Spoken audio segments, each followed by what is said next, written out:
Okay, well, it's really great to have you all on this session today. We've had a great week so far with, a session on Monday on burnout, and then yesterday we saw all in the press about that Mental Health UK, kind of report on burnout. And then Tuesday we talked about the problem with the concept of work-life balance, why it was so wrong. And then yesterday we talked about working from home, this thing that we're all doing. We've all assumed we're okay doing it, but what's the real truth behind it? And how do you manage people who are working at home? So we've done a great series of webinars this week on some of the hot topics facing organizations and people managers. And today what we want to do is we want to talk a little bit about why we've created what we've created. So,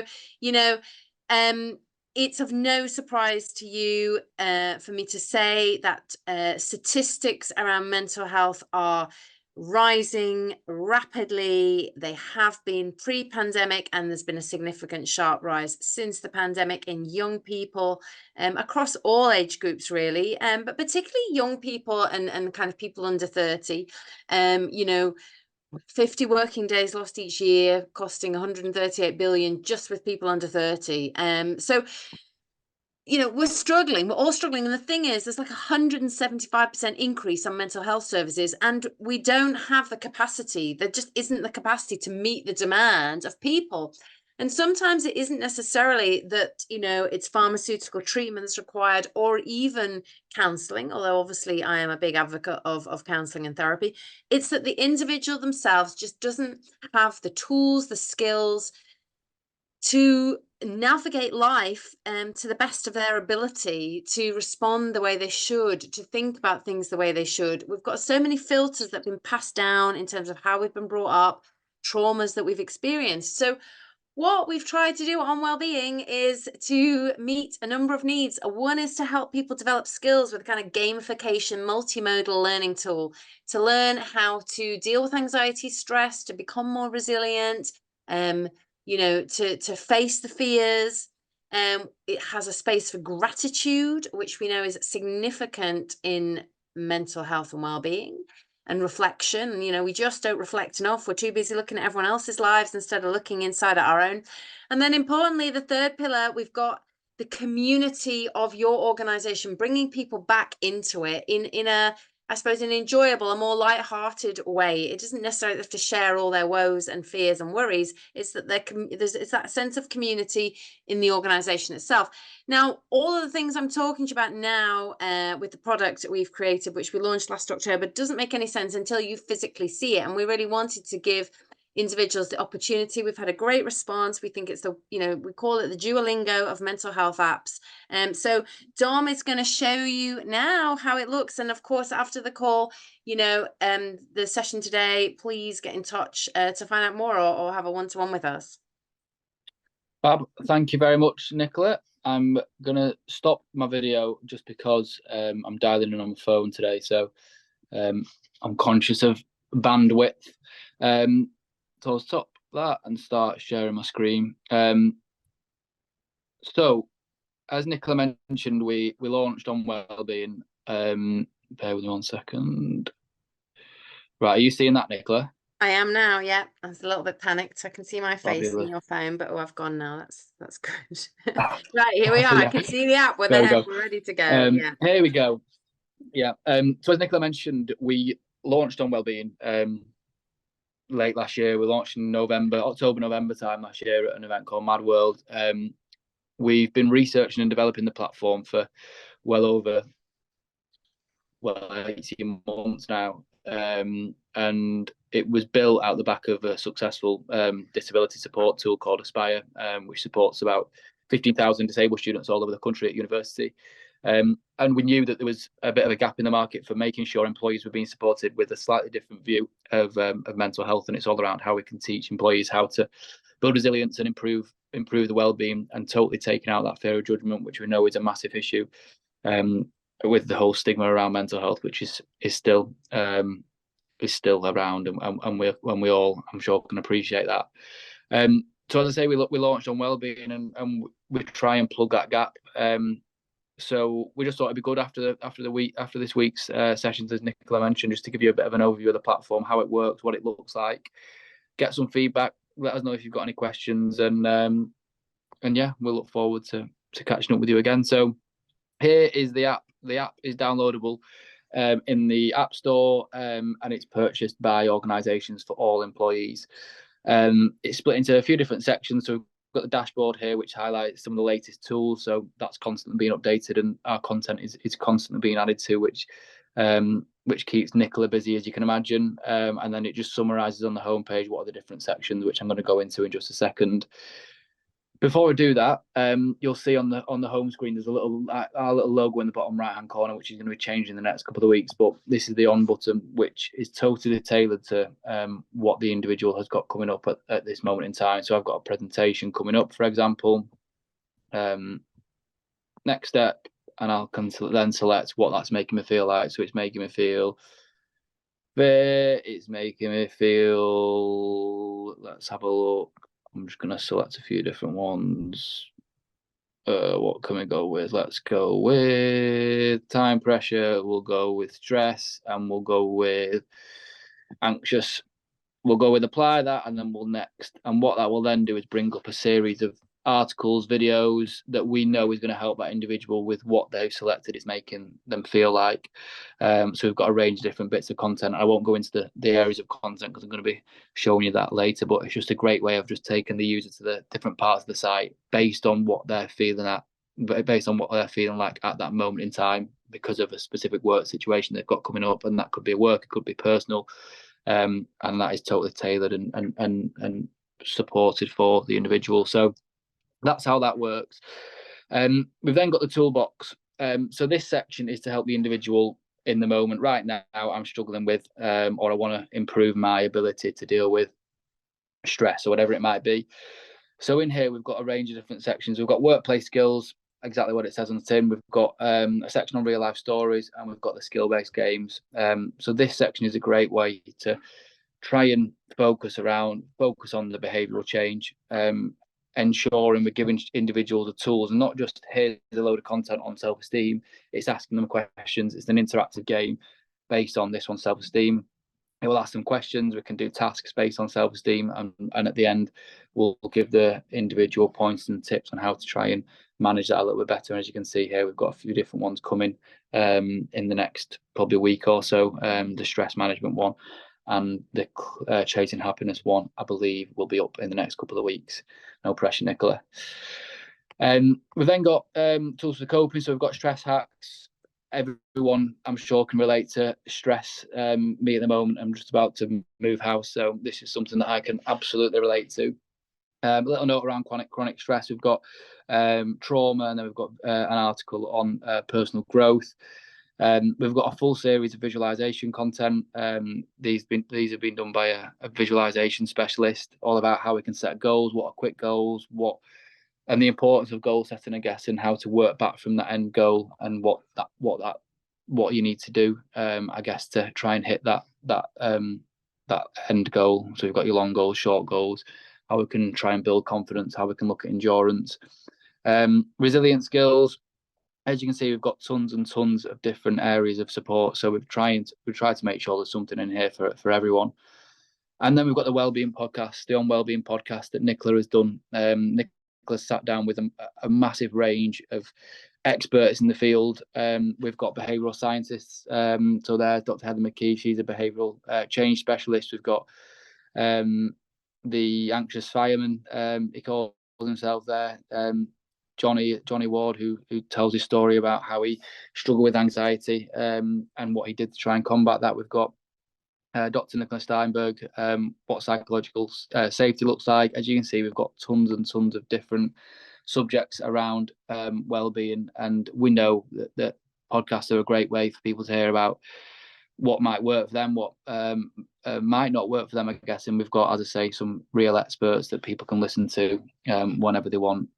Again, we've got the real life stories, we've got the purpose in life, and then we've got the information around changing habits. So hopefully a good range, and hopefully there's something in there for everyone on the call today that you might have seen and thought that I might quite like to have a look at that, and then maybe something else that someone else would have looked at. So we've tried to put as much content in there without overwhelming people when they go in there. So that, as an overview, is the toolbox.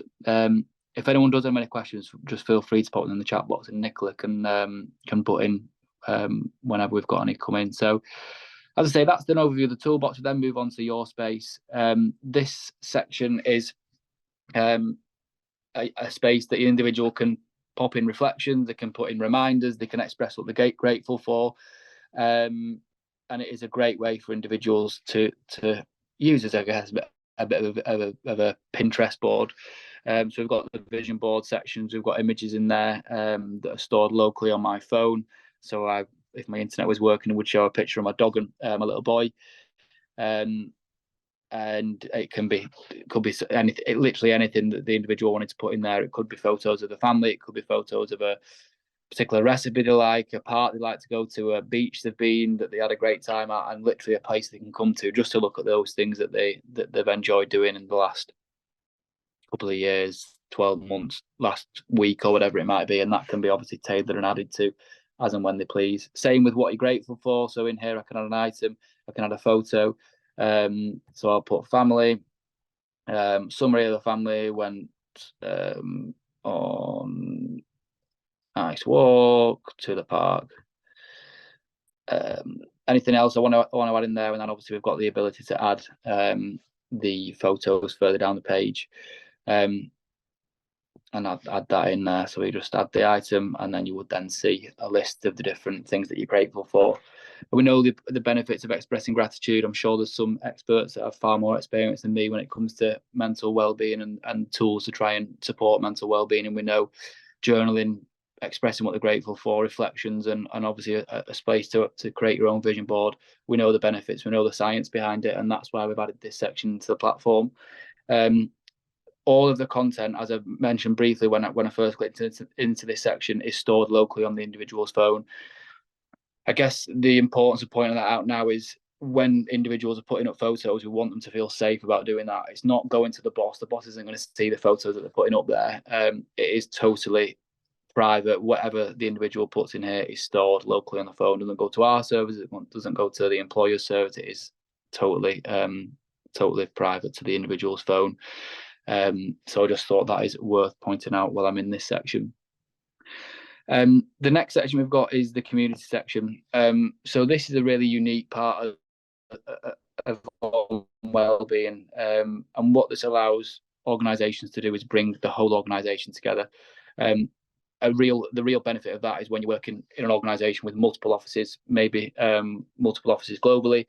And we had a call a few weeks ago actually with the recruitment business who had the main team was in the UK up in Newcastle, but they also had staff in the US, they had staff in the Middle East, they had staff in parts of Africa, and ensuring that community trying to build that community was so difficult because they had a benefits program that was only accessible if you were in the UK. So the people that were outside of the UK weren't benefiting from that. So obviously a massive issue when you're trying to create that community within the organisation. So what we've tried to do is make sure everyone on Wellbeing is aware of the different things that the organisation is offering. So it is things like the benefits package that organisations had. It might be a lunchtime walk that could be done across the globe. Everyone has a lunchtime, might be 5 hours time difference, but everyone will still be able to go and take part in that lunchtime walk. Have we got any charity events coming up? That again might be in the UK, it might be in America, it might be in an office with 3 people, making the whole organisation aware of those things. Any particular challenges, and then any particular local spaces which would be local to where that individual was logging onto the app. In here, the organisation could advertise volunteering opportunities, and this section, as I say, is totally bespoke to the organisation. So we would sit down with an organisation as part of the scaffolding sessions on the early stages of enrolling On Wellbeing to the organisation, and try to figure out what exactly that organisation offers, what can they offer, what advice would we give them to try and build this section out, and then we would literally hand over the keys to the community section, and that organisation would be responsible for maintaining and creating the content that would be seen in this section for every employee that uses On Wellbeing. You'll see it as well on the top of the page is the little token points. So what we try to do, we know engagement in wellbeing apps can be quite low, in apps in general, to be fair. I mean, how many apps have you got on your phone that you just don't look at? And we know that's a difficulty. What we want to do is try and make sure people are using On Wellbeing day in, day out. And there's only so many ways you can do that. And one of the ways we've tried to do it is try to adopt a bit of a reward scheme. These aren't physical coins that individuals can earn. What they are is coins based on how much they're engaging with the platform and how much the organisation is engaging with the platform. So I've got an example on here. So I've got 20. I've earned 20, or the organisation has earned 20 token points for the target of 100. How that basically works is every organisation will get a number of tokens. The user uses the app. It might be I've watched a podcast video. It might be I've inputted something to my MySpace section. I've put in a reflection, or I've added something to my vision board. It will totally change every day. And that individual will see, I've earned a token. That token will be added to the company's organisation's target, and as soon as the organisation hits the target of, in this case, 100, we will plant a tree on the organisation's behalf. So it's just a great way to try and get that user engaging with the app. They feel like they're getting something back from engaging with it, and obviously, while doing that, they're hopefully improving the well-being or building the skills to improve the well-being. I think I've covered everything. I don't want to go into absolutely everything. I don't want to go into specific, into absolute information overload. And I'm conscious if I start playing any of the 50-minute podcast videos, my internet might drop out. But has anyone got any questions or anything you want to ask? Any comments? What do you think it looks like? Any comments at all? Please feel free to pop them in the chat, and Nicola can feed back if we have got any. We haven't got any yet. I mean, I'm more than happy just to, while we're thinking about it, processing what you've just seen. I think it's helpful just to remind ourselves of what we're doing and why we're showing you this. And we're showing you this because lots and lots of people are struggling just to manage to get through the day. And lots of people are not saying that they're struggling. And they're the people that we need to help. So the people that are coming to the blood pressure checks and the healthy eating demonstration that perhaps your workplace is doing, you know, I'd go as far as to say that I'd suggest they're the worried well, the people that really need this support, need to help, you know, their physical and their mental selves, struggle to access what we put on for them, because on their list of things that they're prioritizing that day, from getting through the workload to caring for a child that maybe has some mental health problems or just some problems at school, an aging parent, you know, normal things are sort of eating us up. And we can talk a lot about why it's more to why today, like why in 2024 is everybody struggling so much? Is it just that people, you know, are snowflakes? But it's not the case at all. We live in a very challenging environment now with social media, techno stress, you know, both often in houses, two people working. So there's lots of things that are happening, and those are the reasons that we're struggling. And we're trying to create a product that reaches the hard to reach, so that people can feel that they're able to work on things in their own time, at their own pace, and it can be done, you know, without everybody else knowing. It's like, you know, there's a lot of good initiatives out now, but if we take mental health first aid training as an example, how many of people really feel comfortable going to talk to somebody at work about their mental health? Some of us do, but plenty of us don't, from some of the research I've done. So skills-based, we're learning how to do life differently. We're learning how to see things differently. It's just one tool that a workplace can use. You know, HR are not the resource. Work can't keep giving people more things, more time, more, you know, and people can't giving more of themselves. It's about this intersection of people building skills and developing themselves so that they can help themselves in everyday life. As Dom said, the middle section is really important, being grateful and reflecting. We don't look inwards enough. And then the other thing is this community section. You know, what a shame. We have so many initiatives in every workplace and people haven't heard of them. People don't know what's happening in them. And, you know, the connectivity is just not happening. Also, we know that people stay in work because of people. So why don't we try and do a little bit more? And I don't just mean a Christmas night out. Why don't we do a little bit more about connecting people together, walking, challenges, volunteering opportunities? That's going to help retain positive individuals and staff. So, I mean, we're really grateful for you listening. I'm just having a quick look. I don't think there's any questions. Yes, this will be, we can email you the recording of that, Gaynor, so that will be absolutely fine. Dom, you're just the Aspire sign at the moment, but I guess... Yeah, I'll turn my camera back on now. There we are. Yeah, I don't know if I've missed anything, John. We're really grateful for you just listening today. We think we've got a niche product. We're really interested in, we've got some great big organizations that we're trialing this with right now, NHS and academic institutions. So yeah, we're on our way, and we're keen to work with organizations of all sizes across the UK. Yeah. If you've got any questions or you'd like any more information, just get in touch. Yeah, we can get all that set up and sent over to you. I believe we've had no questions. Everyone's been a very quiet group this week on webinars. We've had very few questions. Maybe it's because we have told you everything and answered all the questions already. But yeah, just get in touch, info@On Wellbeing, or either of our names, nicola.eccles@onwellbeing.com, or Dominic Bennett.Bennett. Yeah. .com. So we'd love to hear from you, whether it's a critique, a question. Maybe you're just struggling with what to do about mental health within your organization.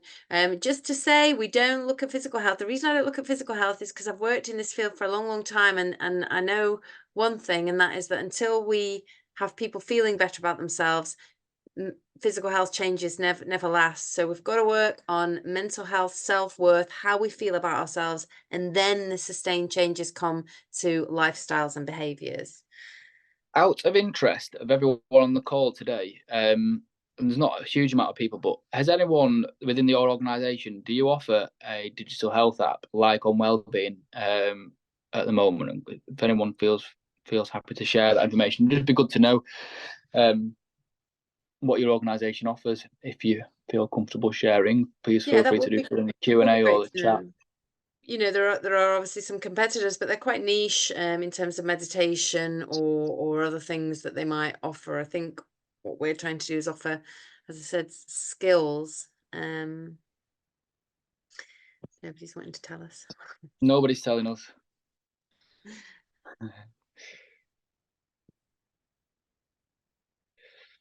No problem. Well, as I say, if anyone's got any questions, we'll be in touch with our details. If you've not already got them, please feel free to let us know what your thoughts are. If you've got any comments, if you have got any questions, you can go at any time. And go on.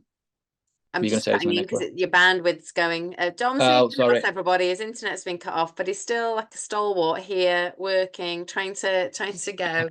So we're impressed, but your bandwidth is going, so we can't always hear you. Get in touch, and we'd love to have conversations with you about the struggle that we have and the intersection between the sort of vulnerability of sharing mental health in the workplace, which is paying us to do a job. We can't get around that. And I'm really interested in discussing that. So even if you're not interested in the product, but you'd like to talk or discuss things, then please do that. Look on our LinkedIn pages as well. We've done loads of webinars recently. I've talked at various things. There's lots of comments and thoughts on our LinkedIn pages too, @On Wellbeing. Thank you so much for giving up your time this Thursday lunch hour. And we all hope to hear from you soon. Okay. Thank you very much, everyone.